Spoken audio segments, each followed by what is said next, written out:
this morning. Now, I was going to start this message off with this line.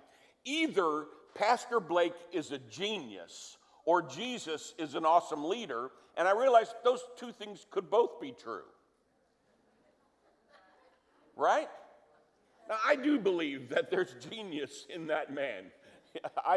He is the best pastor I have ever seen in my entire life. But I don't think he saw all that was in this passage for this day, because it is amazing to see God's perfect timing in our family, because this traditionally is Covenant Renewal Sunday. And that starts with a covenant-keeping God. But this passage was assigned months ago for this day as a part of our Christmas series in the Gospel of Luke.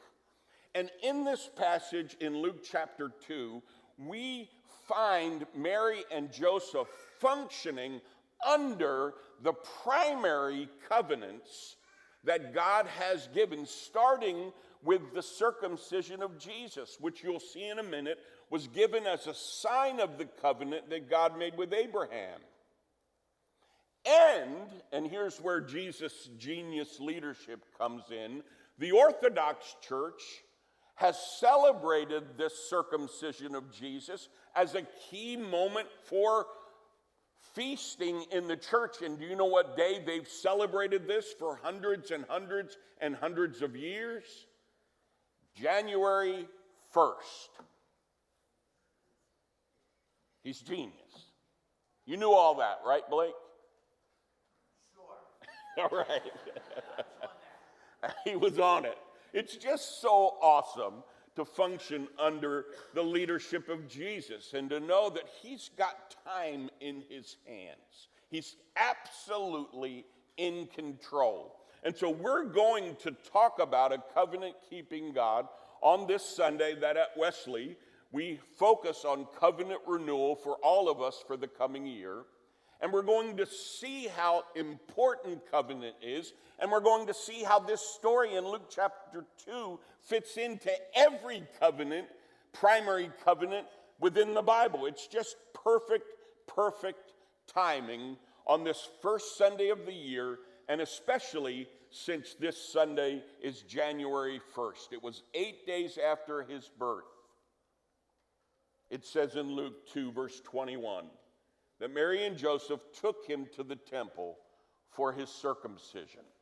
Now, why is covenant so important in the Bible? I want to talk about that now as well.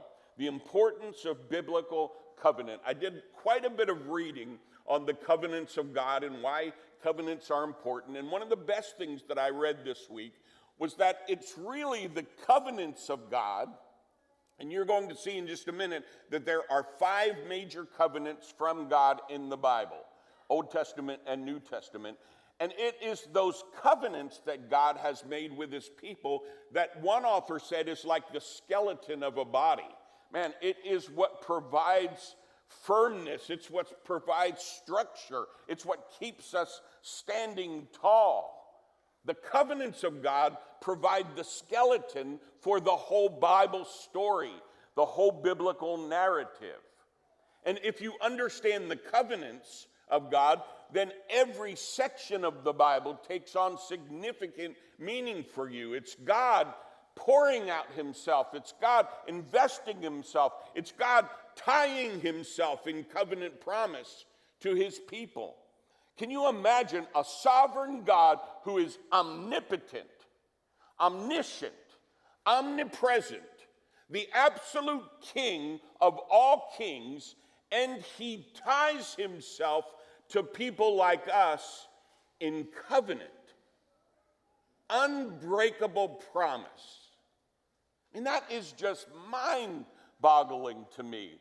And it is these primary covenants, we're going to look quickly at 5 of them, that provide the structure, the stability. It helps us understand the whole biblical storyline, the whole biblical narrative.